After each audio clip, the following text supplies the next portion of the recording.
what I did was kind of after hearing when Karen Knevel did her training about time management and urgent versus important and the grid and everything, I was inspired to try to come up with something for just some very basic tips about communications, and not so much necessarily written communications, but kind of an amalgam of both.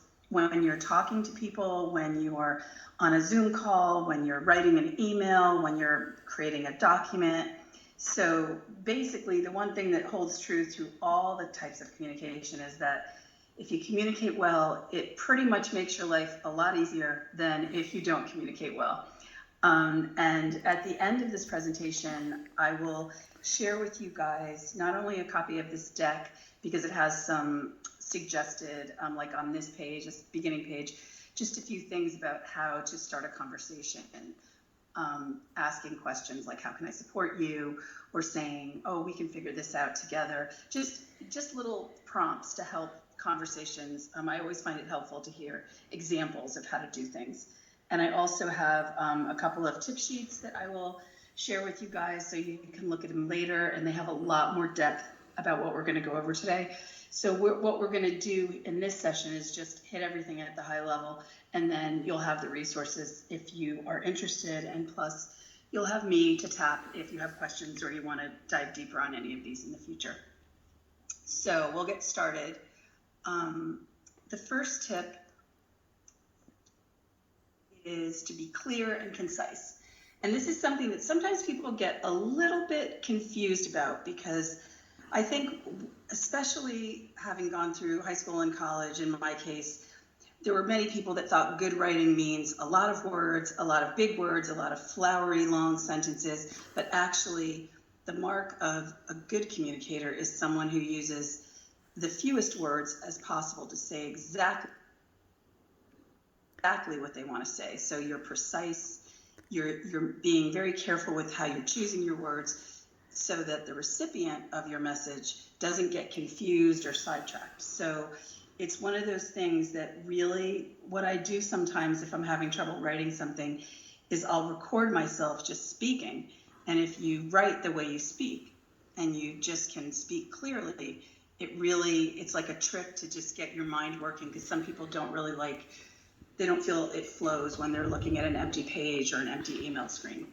So it's really important to just talk the way people speak, and just write that way and communicate that way, and don't try to be too fancy. And the more that you do that, the more clearly your message will likely come across. Next tip is to think about not only what you're saying, but the way you're saying it. And tone is something that in the workplace, we all know that you want to be professional and courteous, and you really want to think about how your message will be received.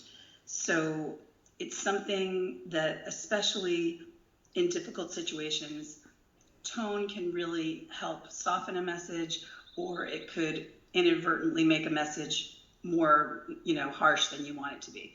So you really want to think about the emotional impact that your tone can have to your listener. And the more that you can use tone to your advantage, the more likely that your messages will be received in the manner that you want them to be. And you won't get caught up in someone thinking that you were being sarcastic or you were kidding or something like that. So tone is always something else to keep in mind when you're communicating. The third tip is to practice active listening, which I think is something that we've all talked about before and we all know about, but it's one of those things where a lot of us are very busy, and so when people are speaking, you're just thinking, what should I say back? What should I do next? What are they going to ask me to do? And your mind is racing, and so you're not really listening to what's being said.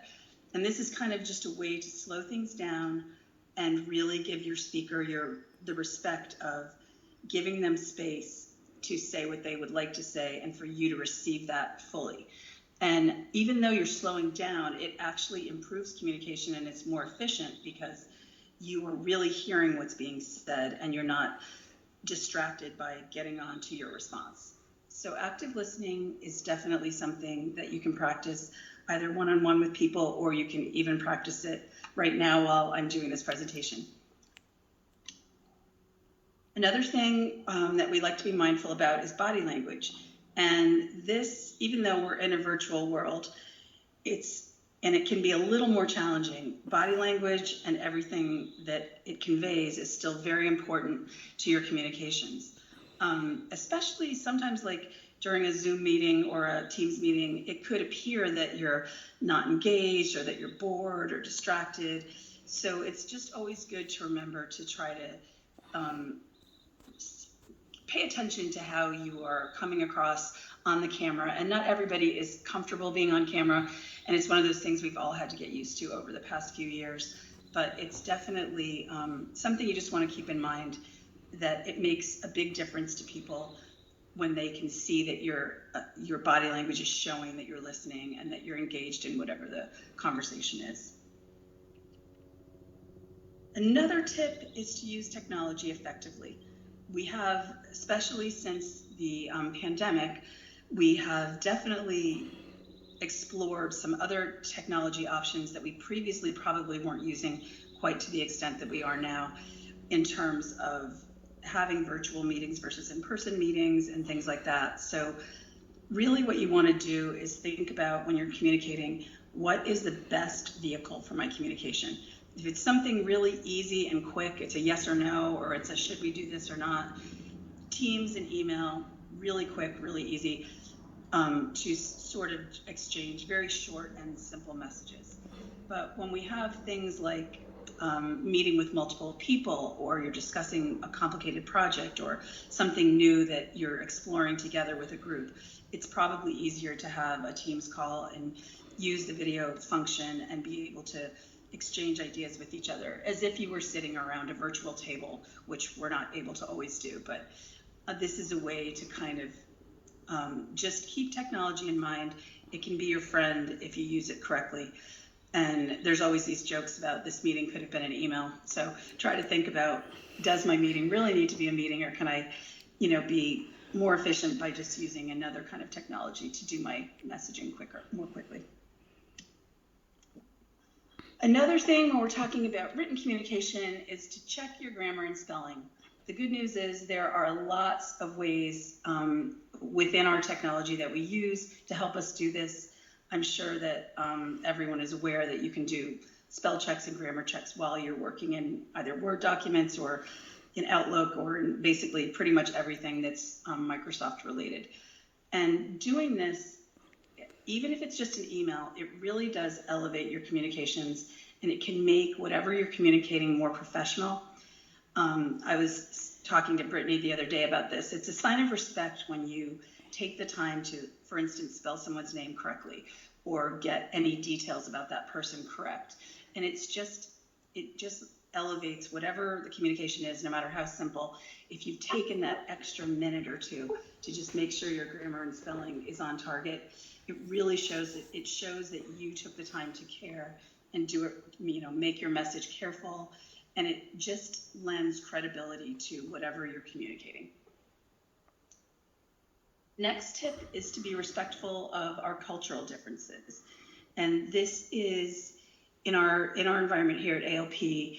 As you know, we have a DEI council, and we have values, our company values, and everything we do here, we try our best to engender and enforce a culture of belonging, where we take other people's practices, attitudes, beliefs into consideration, and we communicate in a sensitive way, and we try to think about the power of our words. And if we are unsure, we are able to listen actively, as we talked about earlier, ask the deep questions when and if we need to, and start an open dialogue, so that if there are cultural differences that we don't fully understand, we have that space open to start dialogues, ask questions, and learn more.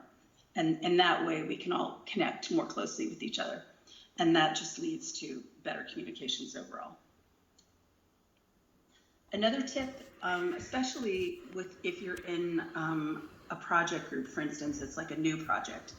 Whenever you're in doubt about anything, just go ahead and ask. One thing I do sometimes is I summarize the message and I get validation from the group to make sure that what people were saying is what I actually heard.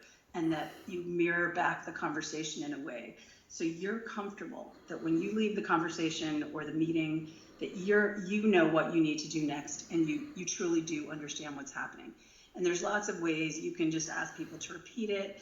Like I said, you can mirror it back to them, but just to realize that asking for clarification doesn't mean you weren't listening. It's no negative reflection on the person asking. It's actually the mark of someone who's truly engaged in a communication when you ask and clarifying questions.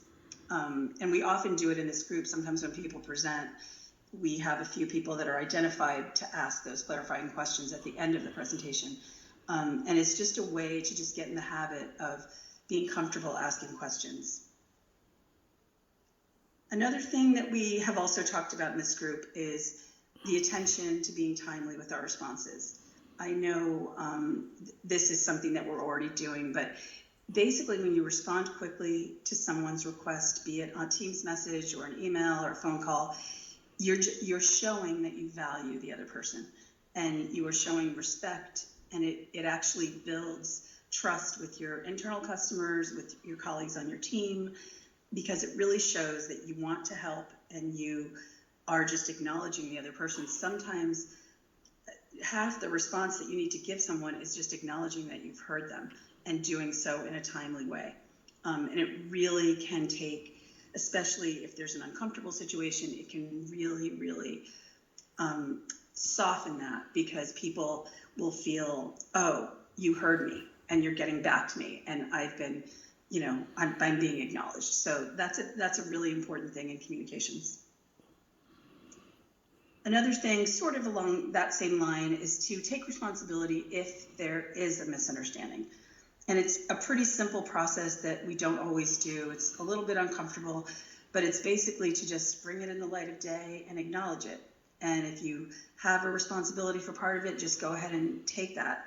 And then as quickly as possible, move on to working collaboratively with the person or persons to find a common solution. So kind of as quickly as possible, wrapping up the misunderstanding and moving on to the next step. And in that way, you're not giving it more or less weight than it needs, and you're giving the emphasis is on the resolution and working together to the next step. So, as we said, if you can communicate skillfully using some of these tips, it really will help everything that you do go more smoothly. And as I said, I will be sharing some tips. It's a one-pager that has some more details about these tips and sort of goes into exact examples about how you might start practicing them. I also have links to more information and resources on the tips, and a 7 C's of effective communication. So it just goes into, I want my communication to be more clear. How can I do that? What does that mean? So just giving you some stuff to do, if you choose to, aside from our meeting today. So finally, if you ever have anything that you're thinking about communicating or you want to talk about it, talk it through, I'm always here. You can get me on Teams or email, and I truly do believe that the most important part of communication is connecting with other people. And I hope that everything I've shared here was helpful, and that when you get the resources, like I said, if you have any questions or want to delve deeper, you can reach out to me. So I think, I don't know, Brittany, if we have time for questions, but I'm happy to delve deeper into anything. Absolutely take questions. Let's open it up. And then I have questions. It's quiet. It's echoing for me. I don't know if it's echoing for anybody else, but I wanted to say, Karen, great job. That was a lot of insightful information. I think you did a tremendous job there. I think the 7 C's is a great tidbit, but not just for communication, but overall. Like when we're talking about and not corrective action, there's a lot of stuff that we're doing a lot of corrective action research and is doing some training around that. It's making sure it's clear in that particular scenarios as well. So you talked about it doesn't need to be a long paragraph with $10 words. It needs to be quick, short, concise to what we're looking for. I think that's a great tidbit for how we communicate in written forms. I think great job on that. So. Yeah, and I want to say I love the part about spelling people's names correctly. That's always been like a big pet peeve of mine because people love to leave the H off of my name because their grandmother was named that way. I'm like, that's not how I spell it. But also, people go by nicknames. And so, like, let's say I'm in the Zendesk and I try and I'll see, like, it's Elizabeth something another, but they sign it as Liz. And I try and look for that to respond back, hey, Liz, blah, blah, blah, and try and do that when I remember. But I think it's just really important to call people by what they want and to spell their name correctly. Yeah, and I didn't specifically speak here about use of pronouns, but that's also another way to acknowledge people for who they are and really just take that extra minute to scan your communications before they go out and just think about your recipient. It's really a one-step process. You think about your recipient, read through it, and then hit send. The extra 10 seconds, 30 seconds is not going to make any difference. It's more important to feel comfortable with what you're sending. Karen, a question for you. Do you have the 7 C's listed out that we can maybe like put aside and then when we're writing the communication out, like that's a reminder for myself. Am I hitting all these tips and C's that we're referencing? So that would be great. Yeah, it's a 1-page. It's meant to be like a checklist that you just keep. You kind of after you're done with something before you share it. That's one of the other things. It's funny. It's like the minute you share something, you always have that feeling like, oh, I forgot to check this or I forgot to check that. So I do little mental exercises when I'm sending things, especially because I send things to the whole company, where I do extra tests and I put it aside for a little while and then come back to it. There's just little tricks, especially when you're sending your own communications out and no one else might be looking at them. So it's always a good idea to get another person just to take a quick look, just so you didn't miss anything. Marina, did you have a question? First, I had a comment. You started off the presentation by saying you're not the greatest presenter. I think you are. That was fabulous. So thank you for that and a great presentation. I wanted to know, as the employee relations team, we're starting to schedule our meetings for our quarterly HR business partner meetings. And I know this presentation would be great for us to share with our clinical directors, to share with their teams. What are your thoughts around that? Is that possible? I know that they have, their pod meetings and they like information from HR to share with the team. So just. Yeah, I'm thinking maybe I can condense it a little bit and I could change the format slightly so it could be more easily digested in a small amount of time. I know I went over it really quickly, but I've been doing communications obviously for a long time, so some of it just comes right off the top of my head, where someone who isn't a communicator trying to present this might not be that easy to present. So I didn't include notes or anything, so I'd have to go back and kind of massage it a little bit, but yeah, I'll make note of that, Marina. Thank you.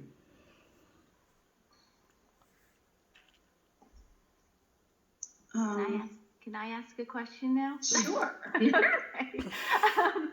So one of the things I was wondering is if you recommend something like Grammarly, which checks the tones of emails, and do you ever use Grammarly?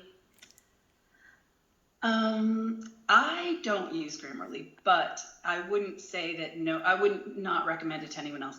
I think with me, just because communications is kind of my bread and butter, so there's certain things that I just do internally, but I definitely encourage people to use tools like that. And even spell check, for instance, like you'll use spell check, but you should still proofread your own work, because spell check can miss things. If it's not the word you want, but it's still spelled correctly, it might miss it. And same with some of the grammar checkers, you still have to go back and read, just because it can misinterpret sometimes. So. Yeah, and it's not even for grammar or spelling that I like it. It's the tone check, because it'll read the email for you and give you a tone check. Like, is this a happy email? Is this, were you too direct. So Yeah. often I type something out and then I'm like, okay, let's go back and make it nice. Yeah. You know, fix it up because I can be pretty Well, direct at times. It's something like, for instance, like some people, probably no one on our team, I don't think has ever done this, but there's people who write emails all in caps or partially in caps with many, many exclamation points. And clearly that's just like, you're yelling. So, Yeah. you know, not a great idea. You should think about that if anyone's doing that, because it just can be misinterpreted. And even though you could be really excited and happy, it could come off sounding like you're nasty in some way. So yeah, there's lots of tricks, and some of these I've gone into in more depth in the handouts that I'll send to you guys after this meeting today. Yeah, I also wanted to comment when you were saying the pronouns. When I get tickets, and you know, we all get so many tickets, there's a lot of names that I've never heard before, and if somebody doesn't refer to the pronoun in the actual email, I will just say they or them, because I don't know That's a what good their pronouns strategy. are. So Yeah. it's just something that I do. Yeah, and I think that that's a great solution when you don't know. And the other thing is you can always ask. Yeah, definitely. But If they're there like, was- this person, blah, blah, blah, blah. If they haven't given me a pronoun, I'm not going to assume it. Yeah. No matter what the name is, I'll just put they or them. Yeah. Anyway, so that's all. Thank you. You were awesome. Thank you. Brittany, did you have a question? Yeah, I was just curious for the team. I mean, there are so many communication tips, and I feel like improving communication it's a continuous opportunity for learning. Like you're never masterful at it. Like it always requires more, and there's always additional finesse. And so I was curious, like as you were going through your training and presenting all of these tips, like if each of us could just drop in the chat, what's one communication thing that you're going to be more focused on going forward? Something that maybe Karen drew attention to as she went through the training, or something that you've already been sort of thinking about in terms of how you'll continue to improve and finesse in communicating effectively. And so if we just all do that, I'll do it too. That's nice. And the funny thing is, in one of my prior jobs, I was doing a big presentation. I actually spent an entire day with a colleague who was on our sales team, so I could learn what the salespeople did. And we were actually in San Francisco for the whole day together. He was a great guy, and I had to do this presentation for the whole company. And on one of the slides, I misspelled his name. It wasn't on every slide; it was just on one slide. And honestly, I still think about it. And it was probably like 5 or 6 years ago, and I'm still traumatized by the fact that I misspelled someone's first name on a slide. So the only reason I say that is because that's the one that I will never forget. That's great. I love it. Oh, and thank you, team, for sharing here. We've got all kinds of good stuff. Yes, Marina, going too fast and forgetting the greeting. It is so easy to jump in with like, here's my request, here's my demand, rather than just a hello. It's more so, here's my answer. And then I go back and I'm like, no. Yeah, here we Yeah. go. I feel like one of the things is you can never be too polite. Like, no one's going to get annoyed with you for being like, good morning, or I hope you have a nice day, or, whatever you want to say. No one, it's probably not going to annoy people if you do a very brief, polite, either salutation or wrap up at the end of your message. So it's one of those little chips that makes people happier during the day to, have consideration. That's really great. Cool. This was In this company, from my experience, a lot of people like the little smiley emoji. So I use that and little hearts and stuff, and they love it. Yep. Where most companies frown on that, and my region, they like it, so it works. It's great. Generationally as well, I think research has shown that without emojis, like it can be just a standard sentence with an exclamation mark, may not convey the level of enthusiasm or emotion that the reader is expecting, and it's almost like emojis are needed to be like, am I okay? Are we okay? Is this okay? It's just extra assurance and connection. Yeah. So use them. They're good. They're good. Okay, I'm gonna stop recording if that's okay, but it should show up